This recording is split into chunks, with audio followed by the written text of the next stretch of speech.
who can't walk. It's a swimming pool program. We train them how to swim, how to scuba dive. And then every summer, we take people down to Florida free of charge and give them an opportunity to scuba dive. Well, that sounds great. And we're going to be back with a little bit more with Robert Kottner right after the break. So stick with us here on Community Spotlight.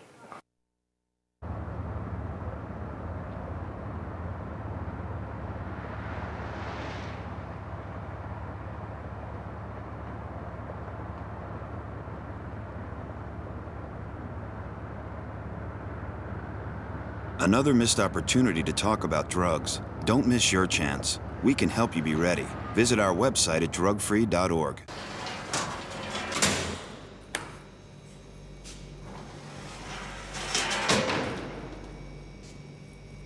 This kid died from using illegal drugs. And this kid died from using prescription painkillers. Now you tell me, which one's more dead? Talk to your kids about prescription drug abuse.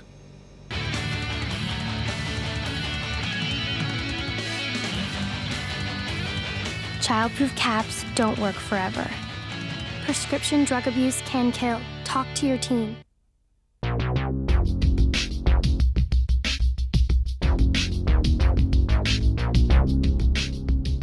Welcome back to Community Spotlight. I'm Michelle Abraham, and we are here with Robert Kottner, the Director of Development from the Chicago Shriners Hospital for Children. So Robert, you've told us all about the amazing things that you guys are doing. What keeps you part of the Shriners organization?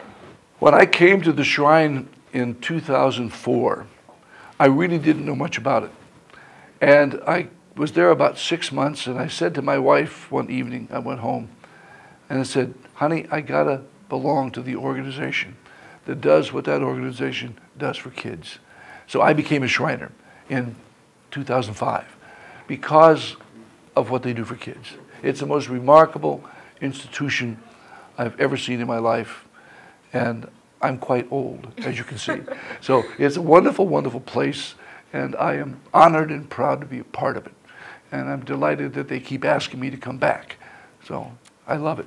All right, what final thoughts do you have about the Shriners Hospital to share with our viewers today? Well, I think the Chicago Hospital has to be understood as one of the truly great pediatric medical centers in the world.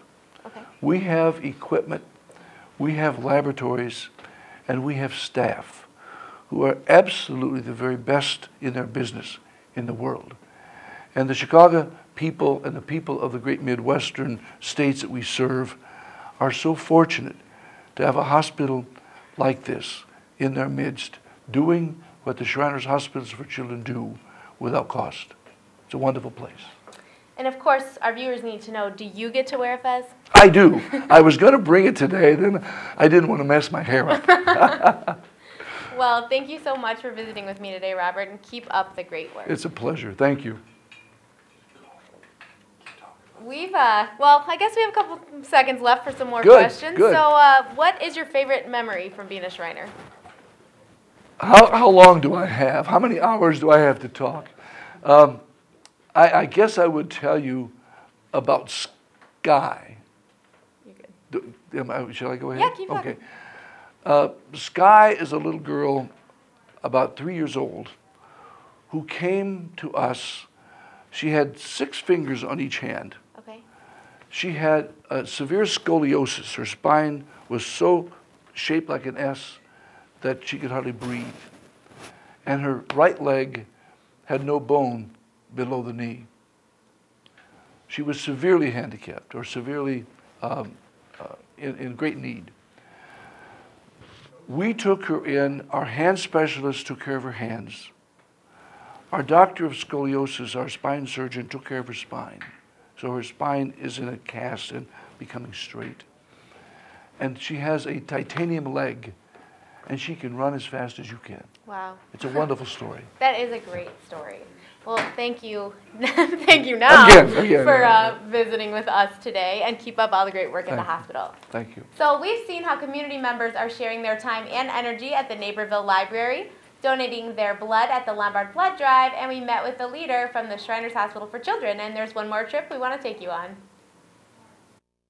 YMCA provides a safe and inspiring hangout for children of all ages to learn and play. They also make new friends because it's not unusual at our different school sites to bring children from other schools in by bus, so they expand their social horizon as well, get to know some kids from grades above and below. With the younger kids, they can. We like to encourage them to take a little bit of a leadership role, and so there's that whole social aspect. They also develop relationships with the teachers that we have running our programs. So they look forward to seeing a lot of the same familiar faces from one year to the next. They have that continuity. Their teacher and their grade may change from year to year, but their after school or before school teacher typically remains the same throughout their entire elementary career. The importance of children's health is vital in today's world. Also, Chuck Pickrell, our program director, does a great job of building new things into the program. This past year saw the addition of Operation Pull Your Own Weight, a scholastics game, some things aimed at really building the physical activity component. And I think because of the problems with childhood obesity, and more so it's the illnesses, the early onset of adult illnesses, with kids being overweight, they're seeing things like diabetes, high blood pressure, high cholesterol occurring in little children. And this problem is, they're affecting, they say that 1 out of 3 preschoolers have a problem with being overweight. So the problem is very serious. Joanne's drive for children's health comes from a shocking statistic. This is the first generation that is expected not to outlive their parents, not to live longer than the generation before them. And we want to do whatever we can to reverse that back to the way it should be, where every child should have a longer and brighter future than the current generation. A challenge of Joanne's job is getting the children of this electronic age involved in the activities. Well, you know, it's not so much even the program as it is in how you go about offering it, I think. I think there's the caring for the children that has to come through. They need to feel connected and cared for.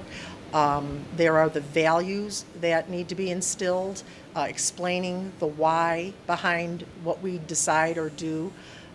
Those are the things that I think are what's the most important versus whether or not we're playing capture the flag or, you know, singing a camp song or something like that. It's all in how we do what we're doing. The main pillars of the YMCA are the volunteers. We have a lot of volunteers. We are very, very blessed. In fact, I'll tell you, so many times I think it's a miracle because I have volunteers come along right when we have a very severe, strong need. I think a lot of those things all come together to making it a very positive experience for the kids. If you would like to volunteer or just want more information, please contact your local YMCA. You know, I always loved afternoons in the gym as a kid. Those programs are great to help kids use their extra energy in a positive way.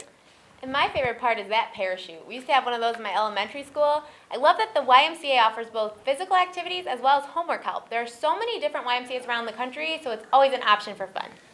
Very true. Thank you to Joanne Matangra for her awesome interview at the Y. Math with my daughter. My worst day not using math is better than my best day whenever I was using math. I'm still baffled by the speed of how I lost everything so quickly. Someone has to want to stop. It's not an easy road. It's not an easy road to stop. That's what did it. My mom finally said that we can't watch you do this to yourself anymore. You can recover from methamphetamine abuse. I'm proof of it. They can cause tendons to tear and bones to stop growing, damage kidneys, destroy the liver, even cause heart attacks and strokes. Not to mention something else they can do to a guy's body. Find out more about the dangers of using steroids. Visit drugfree.org. Aren't. They can ruin tendons in legs and arms. Steroids can stunt bone growth and increase the chances of liver cancer, heart attack, and stroke. Steroids don't make great athletes. They destroy them. Talk to your kids. Need help? Get help. Visit drugfree.org.